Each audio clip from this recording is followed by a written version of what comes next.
آرامش خاطر ٹو فریشہ کس نمبر 11۔ وہ اس دیوار سے لگی اسے دیکھے گئی جس کا ہاتھ اس کے ہونٹوں پر جمع تھا اور وہ خود ادھر ادھر دیکھ رہا تھا۔ اس نے داد کا ہاتھ اپنے ہونٹوں سے ہٹانا چاہا تھا مگر وہ گرفت مزید سخت کر گیا تھا۔ اس کی آنکھ سے آنسو ٹوٹ کر گال پر بہہ رہے تھے۔ کتنی بے بس تھی وہ کہ سامنے والا اس کے دل میں تھا مگر دسترس میں نہیں۔ یہ کیا حرکت ہے اس وقت؟ رات کو یوں اکیلے کیوں آئی ہیں نیچے؟ اس کے منہ پر سے ہاتھ ہٹاتا وہ دھیمے سے بول رہا تھا مگر لہجے میں سختی نمایاں تھی۔ داد، تمہیں ترس نہیں آ رہا مجھ پر؟ کیا اتنی بری ہوں میں؟ کیوں اتنی بے رخی، اتنی بے اعتنائی؟ بس ایک بار مجھے وجہ بتا دو۔ کیوں تم ایسا کر رہے ہو؟ یہ دیکھو، آج مہندی والی نے تمہارا نام لکھ دیا شادی کی جگہ، کیا یہ اشارہ نہیں ہے؟ اس کا ہاتھ تھامے وہ روئے جا رہی تھی۔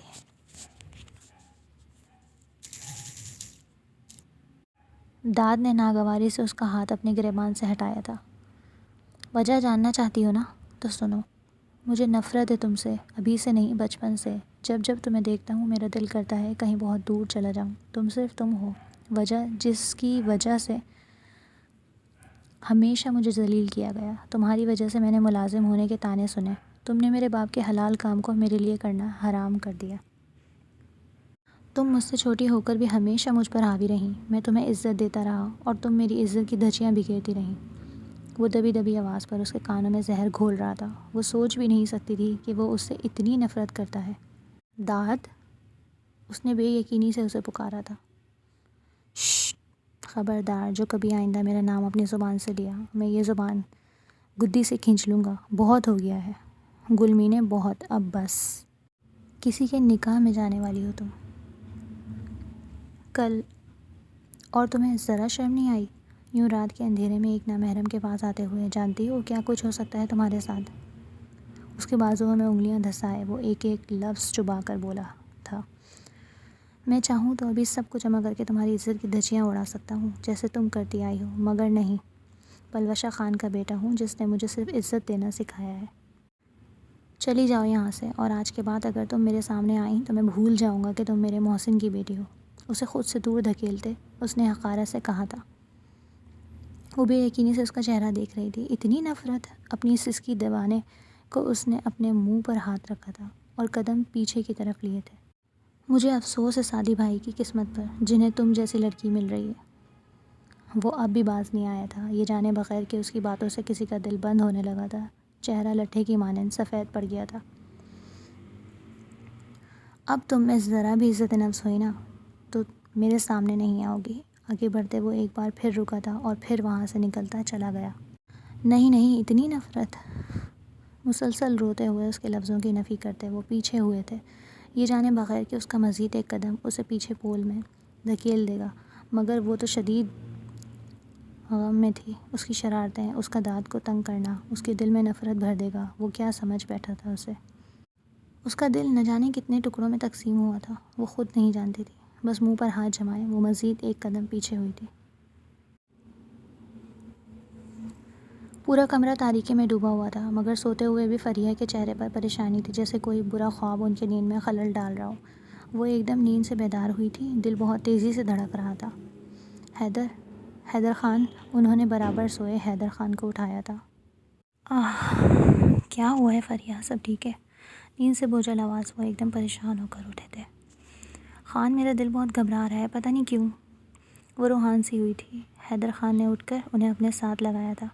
ریلیکس، کچھ نہیں ہوا ہے، سب ٹھیک ہے، انہیں تسلی دیتے حیدر خان نے ان کا ہاتھ تھاما تھا۔ مجھے کچھ بھی ٹھیک نہیں لگ رہا، میں ایک بار گل کو دیکھا ہوں؟ ان کی پریشانی پر انہوں نے بولے سے سر ہلایا تھا۔ جانتے تھے مشکل وقت تھا، اپنی جان سے پیاری بیٹی کو کل کسی اور کے حوالے کرنا تھا۔ اچھا جاؤ دیکھ آؤ۔ ان کے بولنے پر وہ جلدی سے اٹھ کر باہر آئی تھی اور اس کے کمرے کی طرف قدم بڑھائے تھے، مگر کمرے کا دروازہ کھولتے انہیں حیرت کا جھٹکا لگا تھا، کیونکہ کمرہ خالی تھا۔ ارد گرد اسے ڈھونڈنے کی کوشش میں وہ ہلکان ہوئی تھی، مگر وہ ہوتی تو انہیں ملتی۔ خان! ان کا دل کسی انہونی کے خوف میں مبتلا ہو رہا تھا جب یہ واپس کمرے میں آئی تھی۔ خان، گل کہیں نہیں ہے، میں نے پوری حویلی میں دیکھ لیا۔ خان، وہ کہیں نہیں ہے۔ خود کو سنبھالنے کے باوجود وہ روحان سی ہوئی تھی۔ ان کی بات پر حیدر خان کا دماغ بھگ سے اڑا تھا۔ کیا مطلب ہے نہیں ہے؟ گھر میں ہی ہوگی نا؟ جلدی سے سلیپرز پہن کر وہ اٹھے تھے۔ نہیں یہ خان، میں پورا گھر دیکھ چکی ہوں۔ پر یہ ریلیکس، میں دیکھ رہا ہوں، باہر جا کر پریشان مت ہو۔ ان کے ہاتھ پر دباؤ بڑھاتے ہو وہ گھر سے باہر آئے تھے۔ میں پول کی طرف دیکھتی ہوں، وہ اپنا ہاتھ ان کی گرفت سے چھڑاتی وہ پیچھے کی جانب آئی تھی۔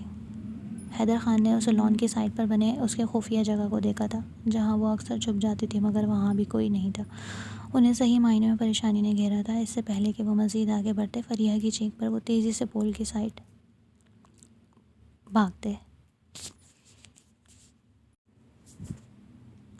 اس کا سر بری طرح دکھ رہا تھا، پہلے ہی کام کا لوڈ اور اب گل کا یوں اس کے سامنے آنا۔ بیڈ پر گر کے اس نے اپنا سر ہاتھوں میں تھاما تھا۔ ایک دور سے آنا پڑا، اوپر سے آفس سے آتی مسلسل کال۔ وہ سخت مضطرب تھا۔ وہ ساری زندگی کی دل میں جمی ہوئی بھڑاس اس پر نکال آیا تھا، مگر اب پچھتاوا بھی تھا۔ پین کلر لے کر اس نے اپنا چہرہ تکیے میں چھپایا تھا کہ اچانک باہر سے آتی چیخ کی آواز سن کر وہ گھبرا کر اٹھا تھا۔ پہلے خیال ہی اسے گل کا آیا تھا۔ جب بھی الٹی سیدھے سلیپرز پہنے وہ بھاگ کر باہر آتا، وہ پلوشا کو کمرے سے نکلتے پایا۔ داد، یہ فریحہ بی بی کی آواز تھی نا؟ وہ پریشان سی اس کے پاس آئی تھی۔ میں جا کر دیکھتا ہوں مورے، ان کو بولتا وہ باہر کی جانب آیا تھا اور آواز کے تعاقب میں پچھلے لان کی طرف آیا تھا، مگر سامنے کا منظر دیکھ وہ جیسے پتھر کا ہوا تھا۔ سامنے پول میں اس کا وجود۔ خان خان، گل میری بچی، وہ روتی چیختی پانی میں ہاتھ مار رہی تھی۔ تبھی بنا کسی کی پرواہ کیے وہ پانی میں کودا تھا۔ حیدر خان نے اس کے پیچھے وہاں آئے تھے۔ اسے پانی سے نکال کر اس نے گل کو زمین پر لٹایا تھا۔ اس کی سانس کی رفتار بہت مدھم تھی۔ گل، آنکھیں کھولو، دیکھو اپنی ماں کو گل، فریحہ اس کو جگاتی چلائی تھی۔ داد، گاڑی نکالو؟ حیدر خان کے کہنے پر وہ بھاگ کر باہر گیا تھا۔ اس کی سانس کی رفتار مدھم ہوتی جا رہی تھی۔ وہ لوگ اسے لیے اسپتال آئے تھے اور اب باہر کھڑے بے چینی سے اس کا ڈاکٹر کا انتظار کر رہے تھے۔ فریحہ نے رو رو کر اپنا برا حال کر لیا تھا۔ حیدر خان نے بہت مشکل سے انہیں سنبھالا تھا۔ کچھ نہیں ہوگا ہماری گل کو، فریحہ سنبھالو خود کو۔ حیدر خان خود پریشان تھے، مگر اپنی پریشانی سائڈ پر وہ انہیں سمجھا رہے تھے۔ سعد اور اعظم شاہ بھی ہسپتال آ گئے تھے۔ زارون حویلی میں سب کے پاس رکا تھا۔ وہ آنا چاہتا تھا مگر اعظم شاہ کے کہنے پر اسے رکنا پڑا تھا۔ اللہ اللہ کر کے وقت کٹا تھا اور ڈاکٹر نے اس کی ہوش میں آنے کی خبر سنائی تھی۔ وہ لوگ بے چینی سے اندر آئے تھے۔ سامنے ہی وہ نقاہت زدہ وجود لیے بیڈ پر آنکھیں موندے پڑی تھی، ہاتھ میں لگی ڈرپ۔ گل میری بچی، حیدر خان نے آگے بڑھ کر اس نے ماتھا چوما تھا۔ اس نے ہولے سے آنکھیں کھول کر اپنے بابا کو دیکھا تھا۔ وہ ذرا سی دیر میں جیسے بیمار لگنے لگے تھے۔ آئی ایم سوری بابا، میں نے جان کر نہیں کیا۔ ان کا ہاتھ تھامے وہ پھوٹ پھوٹ کر رو دی تھی۔ فریحہ نے آگے بڑھ کر اسے سینے سے لگایا تھا۔ چپ، کچھ نہیں ہوا، سب ٹھیک ہے۔ اسے خود میں بھیجے انہوں نے اسے تسلی دی۔ مجھے نہیں پتا بابا، بس اس کا سانس اٹکنے لگا تھا۔ ڈاکٹرز نے فوراً سے اس کا چیک اپ کیا تھا، وہ ٹھیک نہیں تھی۔ اسے ڈسچارج نہیں کیا گیا تھا۔ صبح ہو گئی تھی، آج اس کا نکاح تھا اور وہ اسپتال کے بیڈ پر تھی۔ ساری خوشیاں کہیں کھو سی گئی تھیں۔ سب پریشان تھے نکاح کی وجہ سے، مگر سعد نے کہہ کر سب کو ریلیکس کیا کہ گل کی صحت زیادہ ضروری ہے۔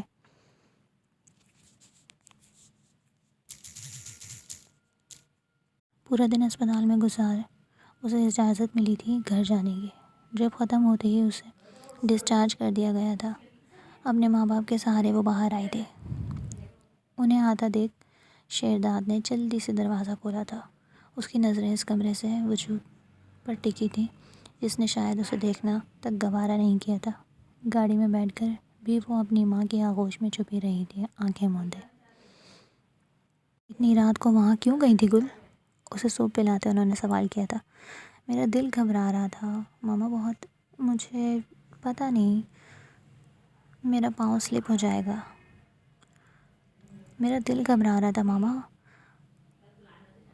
میرا دل گھبرا رہا تھا ماما بہت، مجھے نہیں پتا تھا میرا پاؤں سلپ ہو جائے گا۔ اسے اپنی ماں سے جھوٹ بولتے ہوئے شرمندگی ہوئی تھی، مگر اب وہ مزید انہیں دکھ نہیں دے گی۔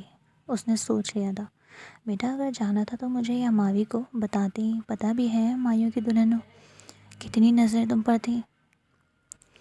لگ گئی ہوگی نظر، اس کے بال کان کے پیچھے کرتے انہوں نے کہا تھا۔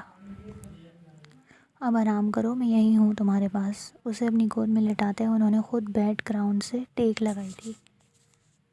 صبح ان کی آنکھ کھلی تو اسے خود میں سمیٹے پایا۔ اس کا بخار چیک کر وہ اٹھ کر باہر آئی تھی۔ نکاح پہلے ہی نہیں ہوا تھا۔ فریہ کا کہنا تھا کہ نکاح آج ہی کر دیتے ہیں، مگر حیدر خان ایسا نہیں چاہتے تھے۔ حیدر خان نے نکاح آگے کروانا چاہا تھا، مگر گل نے انہیں یہ کہہ کر منع کر دیا تھا کہ وہ ٹھیک ہے۔ مما، گل کیسی ہے؟ زارون ان کے اٹھتے ہی وہ ان کے پاس آیا تھا۔ اب ٹھیک ہے اندر، ان کے بتانے پر وہ اس کے روم میں آیا تھا۔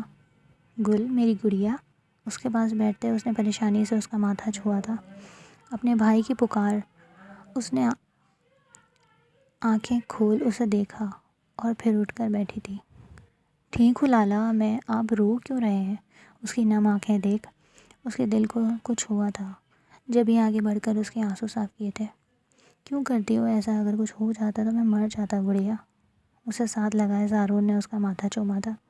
ایسے کیسے کچھ ہو جاتا؟ اپنے برادر کی دلہن لانی تھی، لازمی ویسے ہی دلہن بڑی غصے میں ہوگی، اسے بھی تو منانا تھا۔ خود کا موڈ فریش کرتے ہوئے اس نے زارون کو چھیڑا تھا تو ہنس دیا تھا۔ ایسی کوئی جلدی نہیں، مجھے طبیعت بھی خراب ہے۔ تو کیوں منع کیا نکاح آگے بڑھانے سے؟ زارون کے سوال پر اس کے کانوں میں وہ نفرت بھرے الفاظ گونجے تھے، کیونکہ اس نکاح سے بہت سارے لوگوں کی خوشیاں جڑی ہیں۔ اگر یہ نکاح نہ ہوتا تو سب کا دل ٹوٹ جاتا۔ اس کی بات پر وہ سر ہلایا گیا۔ شام ہوتے ہی نکاح کی تیاریاں مکمل ہو گئی تھیں۔ فریہ نے بہت چاہا تھا کہ وہ گھر میں تیار ہو جائے، مگر وہ مسجد تھی، اسے یہاں سے نکلنا تھا۔ گھر میں دم گھٹنے لگا تھا، اسے کھلی فضا میں سانس لینا تھا، کچھ وقت خود کو دینا تھا۔